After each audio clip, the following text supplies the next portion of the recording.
मौन का महत्व। यहाँ आने के आधा घंटे पहले से ही चुप हो जाए। कुछ मित्र जो तीनों दिन मौन रख सके बहुत अच्छा है, वे बिल्कुल ही चुप हो जाए।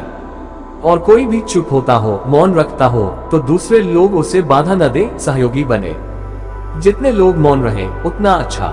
कोई 3 दिन पूरा मौन रखे सबसे बेहतर, उससे बेहतर कुछ भी नहीं होगा। अगर इतना न कर सकते हो तो कम से कम बोले, इतना कम जितना जरूरी हो। टेलीग्राफिक। जैसे ताराघर में टेलीग्राम करने जाते हैं तो देख लेते हैं कि अब 10 अक्षर से ज्यादा नहीं, अब तो 8 से भी ज्यादा नहीं, तो 1-2 अक्षर और काट देते हैं, 8 पर बिठा देते हैं। तो टेलीग्राफिक। ख्याल रखें कि एक शब्द की कीमत चुकानी पड़ रही है, इसलिए एक शब्द बहुत महंगा है, सच में महंगा है। इसलिए कम से कम शब्द का उपयोग करें। जो बिल्कुल मौन न रह सके वे कम से कम शब्द का उपयोग करें, और इंद्रियों का भी कम से कम उपयोग करें। जैसे आंख का कम उपयोग करें, नीचे देखें, सागर को देखें, आकाश को देखें, लोगों को कम देखें।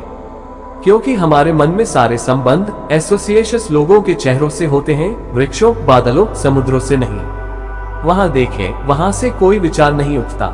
लोगों के चेहरे तत्काल विचार उठाना शुरू कर देते हैं।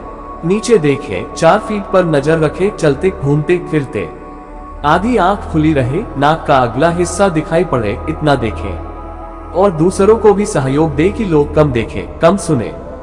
रेडियो, ट्रांजिस्टर सब बंद करके रख दें, उनका कोई उपयोग न करें। अखबार बिल्कुल कैंपस में मत आने दें। जितना ज्यादा से ज्यादा इंद्रियों को विश्राम दें उतना शुभ है, उतनी शक्ति इकट्ठी होगी और उतनी शक्ति ध्यान में लगाई जा सकेगी। अन्यथा हम एग्जॉस्ट हो जाते हैं। हम करीब एग्जॉस्ट हुए लोग हैं जो चुप गए हैं, बिल्कुल चली हुई कारतूस जैसे हो गए हैं। कुछ बचता नहीं, 24 घंटे में सब खर्च कर डालते हैं। रात भर में सोकर थोड़ा बहुत बचता है तो सुबह उठकर ही अखबार पढ़ना, रेडियो, और शुरू हो गया उसे खर्च करना। कंजर्वेशन ऑफ एनर्जी का हमें कोई ख्याल ही नहीं है कि कितनी शक्ति बचाई जा सकती है, और ध्यान में बड़ी शक्ति लगानी पड़ेगी। अगर आप बचाएंगे नहीं तो आप थक जाएंगे।